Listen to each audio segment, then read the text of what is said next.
පුංචි දේවල් වලටත් මහා හයියෙන් කෑ ගහලා අඬන මිනිස්සු. පුංචි දේවල් ගැනත් මහා ගොඩාක් හිතන මිනිස්සු. අඬන්නක් දෙයක්ද කියලා අර හිතන දේවල් වලටත් බලපෙන මිනිස්සු.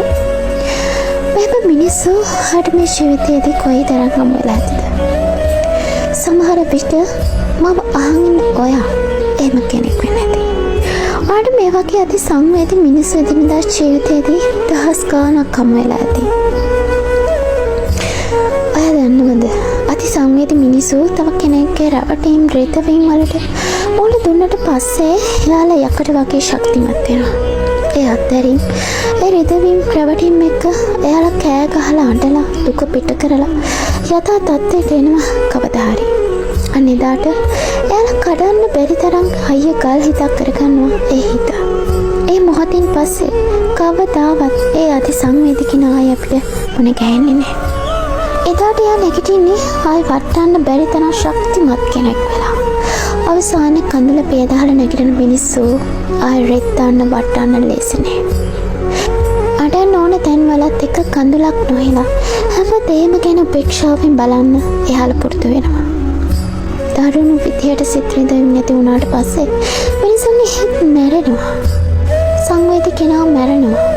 එදාට එයාගේ සංවේදී පොප්පක් බලාපොරොත්තු වෙන්න එපා. මොකද එයා අත්හැරීම කරන්නේ ආයි කිසිම කෙනෙක්ට අල්ලන්න බැරි විදියට. ඔයා දන්නවද? ගොඩක් මිනිස්සුන්ට නොකලපෙන අය හමු වුණේ ඉක්මන් වෙලා. ඒත් හොඳම මිනිස්සු මුණ ගැහුනේ පරක්කු වෙලා. ඒ නිසා ඔයාගෙන් ඈත් වෙලා යන අය නොකලපෙන මිනිස්සු කියලා හිත හදන් ඔයාගේ ගමන යන්න. ඔයාවම අත් නොහරින තාක්කල් ඔයාගේ ගමන ස්ථිරයි. ඒක නිසා අද ඉඳන් ඔයා ගැන හිතන්න. ඔයාගේ හීන වෙනුවෙන් සටන් කරන්න. අත්හැරුණ මගේ හැරුණ දේවල් අතීතයට තියලා අනාගතය වෙනුවෙන් හොඳ හුස්මක් ගන්න නැගිටින්න. කාටවත් බෑ ඔයා තරම් ඔයාව සතුටින් තියන්න. මේ ජීවිතේ අමාරුම කාර්තුවල අපේ ජීවිතවලින් සමහර මිනිස්සු ඈත් වෙනවා. ඒත් මිනිස්සු වෙනුවෙන් හැමදාමක් දුක් විඳින්න අඬන්න බැලපෙන්න ඔයාට බෑ. අපේ ජීවිතවලට එන සමහර හමුවෙන් අපිට හිතා ගන්න බැරි හිනාවක් දෙනවා වගේම දරා ගන්න බැරි වේදනාවකුත් දෙනවා. ඒක නිසා ඔයාගේ ජීවිතේ එකම වීරයා ඔයාම වෙන්න. ඒ වගේම මම වහන් ඉන්න ඔයා පුළුවන් නම් මැරෙන්න යන හිතකට පණ දෙන්න පුළුවන් සංවේදී මිනිසෙක් වෙන්න.